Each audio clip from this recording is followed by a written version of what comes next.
VSDP നേതാവ് വിഷ്ണുപുരം ചന്ദ്രശേഖരന്റെ മകൻ ശിവജി MDMA-യുമായി പിടിയിൽ. നെയ്യാറ്റിൻകര തിരുപ്പുറത്താണ് രണ്ട് യുവാക്കളും ഒരു യുവതിയുമായി പിടിയിലായത്.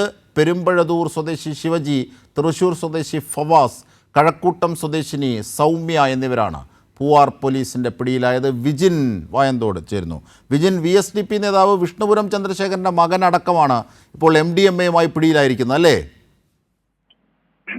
തീർച്ചയായും ഈ അടുത്ത കാലത്തായി MDMA കേസുകൾ കൂടുതലായി കേരളത്തിൽ റിപ്പോർട്ട് ചെയ്യുന്നുണ്ട്. കൃത്യമായ അന്വേഷണം പോലീസിന്റെയും അതുപോലെ തന്നെ എക്സൈസിന്റെയും ഒക്കെ ഭാഗത്ത് നടന്നുകൊണ്ടിരിക്കുന്ന ഇടയിലാണ് VSDP നേതാവ് വിഷ്ണുപുരം ചന്ദ്രശേഖരന്റെ മകൻ ശിവജിയെ MDMA-യുമായി പോലീസ് അറസ്റ്റ് ചെയ്തത്. നെയ്യാറ്റിൻകര പോലീസാണ് നിലവിൽ അറസ്റ്റ് രേഖപ്പെടുത്തിയിരിക്കുന്നത്. ഒപ്പം തന്നെ രണ്ടു പേർ കൂടെ ഉണ്ടായിരുന്നു. ഒരു പെൺകുട്ടിയും അതുപോലെ തന്നെ മറ്റൊരു സുഹൃത്തായ യുവാവുമാണ് ഉണ്ടായിരുന്നത്. പെരുമ്പഴത്തൂർ ഇദ്ദേഹത്തിന്റെ വീട്. ശിവജി എന്നാണ് ഈ വിഷ്ണുപുരം ചന്ദ്രശേഖരന്റെ മകന്റെ പേര്. ഒപ്പം തന്നെ തൃശൂർ സ്വദേശിയായ ഫവാസ്, ഒപ്പം തന്നെ കഴക്കൂട്ടം സ്വദേശി സൗമ്യ എന്നിവരെയാണ് പോലീസ് കസ്റ്റഡിയിലെടുത്തത്. എന്തായാലും MDMA-യും ഇവരുടെ കൈവശം ഉണ്ടായിരുന്നു എന്നാണ് വ്യക്തമാകുന്നത്.